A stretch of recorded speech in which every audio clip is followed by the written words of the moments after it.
প্রিয় শিক্ষার্থী, আজকে আমি তোমাদের সামনে আবার উপস্থিত হয়েছি মডেল অক্সিলারি ভার্ব নিয়ে। তো আজকে এই ব্যবহারটা তোমাদের শেখাবো। দেখো, তোমরা লক্ষ্য করো এবং মনোযোগ দিয়ে এগুলো মুখস্থ করতে হবে তোমাদের। হ্যাঁ, আগে বুঝতে হবে, তারপর মুখস্থ করতে হবে। দেখো, ক্যান অর্থ পারা, কুড অর্থ পেরেছিলাম। দেখছো, ক্যান অর্থ পারা, কুড অর্থ পেরেছিলাম। তাহলে পারবো কোথা থেকে আসবে? পারবো আসবে এখান থেকে। ক্যান অর্থ কি? পারা অথবা পারবো। এটা অর্থ কি? পেরেছিলাম। ক্লিয়ার? দেখো, ক্যান এবং কুড মে এবং মাইটের সাথে কি হয়ে গেছে? অর্থগত মিল পড়ে গেছে, কিন্তু এটার সাথে একটু পার্থক্য আছে। এটা দুইটা হলো সক্ষমতা। সক্ষমতা মানে যেটাতে করতে সক্ষম। যেমন ধরো, আমি গান গাইতে পারি, তো আমি গান গাইতে সক্ষম। আমি লিখতে পারি, এটাও আমি সক্ষম। কিন্তু যখন ধরো, যেমন আমি আগামীকাল তোমাদের পড়াতে পারি, আগামীকাল বৃষ্টি হতে পারে, এই বাক্যতে পারে আছে, কিন্তু এটাতে কি বোঝাচ্ছে? সম্ভাবনা বোঝাচ্ছে। কি বোঝাচ্ছে? সম্ভাবনা বোঝাচ্ছে। এই হলো পার্থক্যটা। এছাড়া আরো কিছু পার্থক্য আছে, কিন্তু এই ক্লাসে দেখানো সম্ভব না। ওটা আরো একটু পার্থক্য। দেখো, শ্যাল অর্থ হলো, সেটা কোনো অর্থ নেই, কিন্তু বটা কিরকম? যেমন ধরো, আমরা মেইন ভার্বের সাথে যখন আমরা মেইন ভার্ব, যেমন ধরো ইট অর্থ কি? খাওয়া। খাবো, গো, যাওয়া, যাবো। এই যে যাওয়ার সাথে কি আসতেছে? আসতেছে। সেল অর্থ বিক্রি করা, বিক্রি করব। এই যে আসতেছে, এই টা কে দিবে? সেলে দিবে। ক্লিয়ার? শুড অর্থ কি? উচিত। উইল অর্থ এটা আর এটার ব্যবহার একটাই, কিন্তু উইলের ব্যবহারটা এখন দিন দিনই বেড়ে গেছে, শেলের ব্যবহারটা কমে গেছে। ঠিক আছে, একই অর্থ। এটা অর্থ দেখো, তাম, তো বা এখন দেখো, আর যেমন আমি যাইতাম, যাওয়া, যে যাওয়া, ইট হলো যাওয়া, ইট হতো খাওয়া, খাইতাম। গো যাওয়া, যাইতাম। ঠিক আছে, ওয়ান্ট চাওয়া, চাইতাম। যেমন সে চাইতো, যাইতো, এরকম। আর এটা হলো বটা, এরকম। এই বটা এবং এই বর সাথে মিলে গেছে, এই দুটো এক, কিন্তু এটা একটু বিচ্ছিন্ন। এটা হলো অতীতের অতীতের কেমন জানো? যেমন ধরো, সে, আমার বাবা আমাকে বলেছিল যে তুমি পরীক্ষায় পাশ করলে আমি তোমাকে একটা সাইকেল কিনে দেবো। দেখো, এটা ছিল অতীতের ভবিষ্যৎ। অতীতের ভবিষ্যৎ মানে ওই সময় ওইটা কি ছিল? ভবিষ্যৎ ছিল। কথাটা বুঝতে পারো না? যেমন আমার বাবা বলেছিল যে আমি তোকে একটা সাইকেল কিনে দিব। তো এই সাইকেল কিনে দেওয়াটা তো বলেছিল, এটা অনেক আগে। অবশ্যই তোমরা বুঝতে পারছো, এটা অতীত। ওই সময় ওইটা কি ছিল? ভবিষ্যৎ ছিল। এটা হলো অতীতের ভবিষ্যৎ অর্থে কি করা হয়? অতীতের ভবিষ্যৎ অর্থে ব্যবহার করা হয়। অতীতের আবার ভবিষ্যৎ হয় কিনা? হয়, ওই সময়টা হয়। আবার আগামী ভবিষ্যৎ হয়। আগামী ভবিষ্যতের ক্ষেত্রে আমরা এই যে শ্যাল বা উইল ব্যবহার করব। আর এই যে অতীতের ভবিষ্যৎ অর্থে আমরা কি ব্যবহার করব? ব, এই বটা উঠকে ব্যবহার করব। ক্লিয়ার? মাস্ট অর্থ হলো অবশ্যই, অর্থ অর্থ উচিত। এই উচিত এবং এই উচিতের সাথে একটু হালকা পার্থক্য আছে, তবে তুমি ব্যবহার করতে পারবা। এখন এটা দেখো, ব্যবহারটা হ্যাভ টু এবং হ্যাজ টু এক কথা। তোমরা জানো, হ্যাজ এক বচন, হ্যাভ বহু বচন। হ্যাভ টু হলো তে হবে। কি হবে বলতো? তে হবে। হ্যাভ টু হলো তে হয়েছিল। এই কথাটার মানেটা হলো, এটা বাধ্যবাধকতাটা বেশি। লিখে রাখতে হবে, বাধ্যবাধকতাটা অনেক বেশি। বাধ্যবাধকতা বেশি। এটাতেও কি হবে? এটা অতীতে বাধ্যবাধকতা বেশি ছিল। বাধ্যবাধকতা বেশি, এটা তো লিখে রাখো, বাধ্যবাধকতা বেশি। যেমন ধরো, আমাকে স্কুলে যেতে হয়েছিল, আমাকে এই বিয়ের অনুষ্ঠানে উপস্থিত হতে হয়েছিল। ঠিক আছে, আমাকে এসএসসি পরীক্ষা দিতে হয়েছিল। ঠিক আছে, যখন তুমি আমাকে যখন আমি বেশি পরিমাণ বাধ্যবাধকতা বোঝাবে, তখন তোমার এই হ্যাভ টু অথবা হ্যাজ টু ব্যবহার করতে হবে। আর যদি এটা হলো আগামী ভবিষ্যতের যে বিষয়টা, আর হ্যাভ টু যে বিষয়টা, এটা হলো আমাকে অতীতে কি করতে হয়েছিল? কাজটি করতে বাধ্য হয়েছিল, এমন বিষয়টা বোঝাতে আমাদের হ্যাভ টু ব্যবহার করতে হয়। ক্লিয়ার? এখন আমি মডেল ভার্বের ব্যবহারগুলো দেখাবো।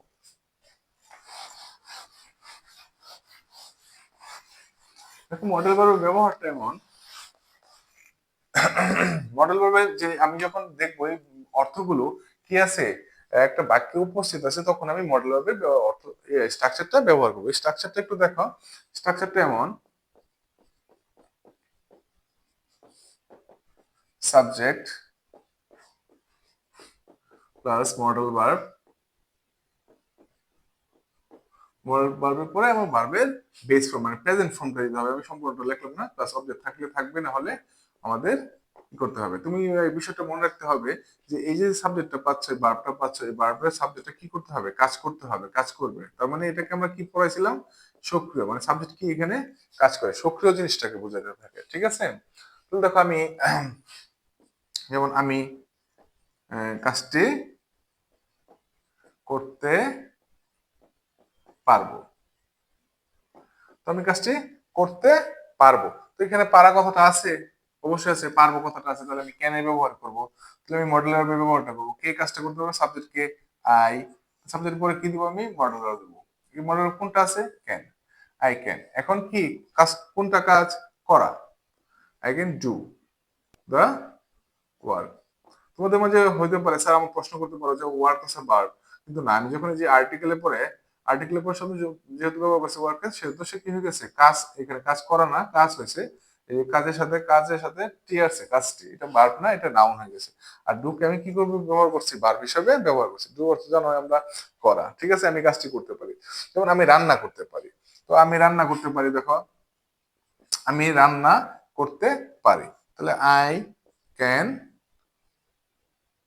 কুক। কুক অর্থ কি, রান্না করা, আমি রান্না করতে পারি।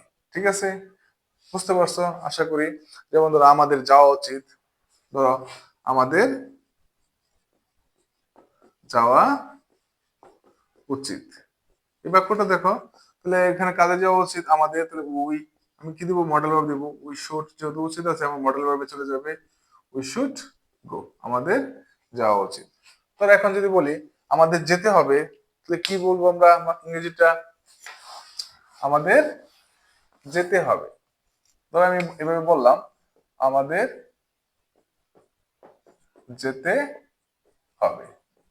তো তে হবে, দেখো এই বাক্যতে তে হবে আছে, তখন উই, উই যেহেতু বহুবচন, হ্যাভ টু নিবে, উই হ্যাভ টু গো, মানে আমাদের যেতেই হবে। আমরা বাধ্যবাধকতাটা এখানে কি আছে, বেশি বোঝাচ্ছে। আর আমাদের যাওয়া উচিত হচ্ছে, যাওয়া উচিত যে কথাটা বললে বাধ্যবাধকতা তো অত থাকে না, কিন্তু যখন আমি বলবো আমাদের যেতেই হবে, তখন আমি কি এখানে বাধ্যবাধকতা বেশি পাচ্ছি। আর বাধ্যবাধকতা বেশি ক্ষেত্রে আমাকে কি ব্যবহার করতে হবে, হ্যাভ টু অথবা হ্যাজ টু ব্যবহার করতে হবে। ঠিক আছে, পরের বিষয়টা দেখো, লক্ষ্য করো যে আমি এইটা স্টেপ 1 গেল আমাদের মডেল ভার্বের স্টেপ 1, কিন্তু দেখো বাক্য আমি যদি এটা ব্যবহার করি, তো কাজটি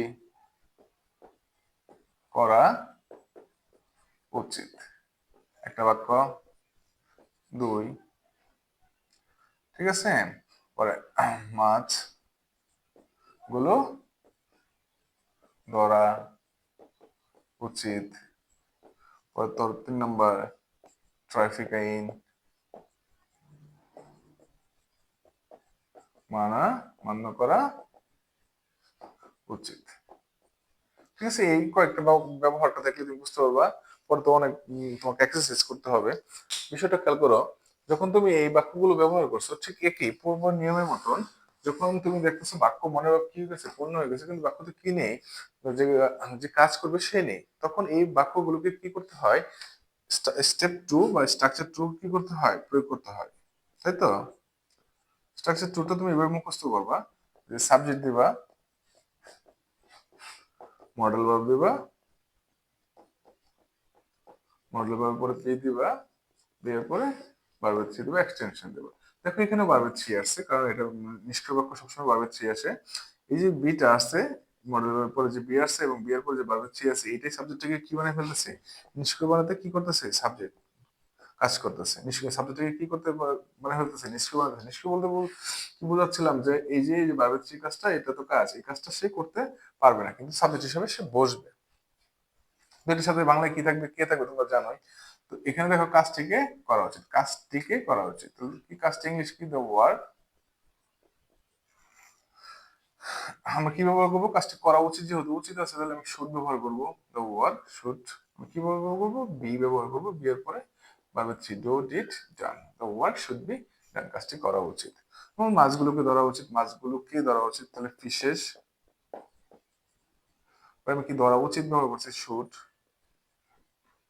বি কট। ঠিক আছে, ট্রাফিক আইন মানা উচিত, ট্রাফিক রুলস, ট্রাফিক আইনকে মানা উচিত, ট্রাফিক রুলস মানা উচিত, যেহেতু আমি বলছি শুড বি অবিট, ট্রাফিক মানা উচিত।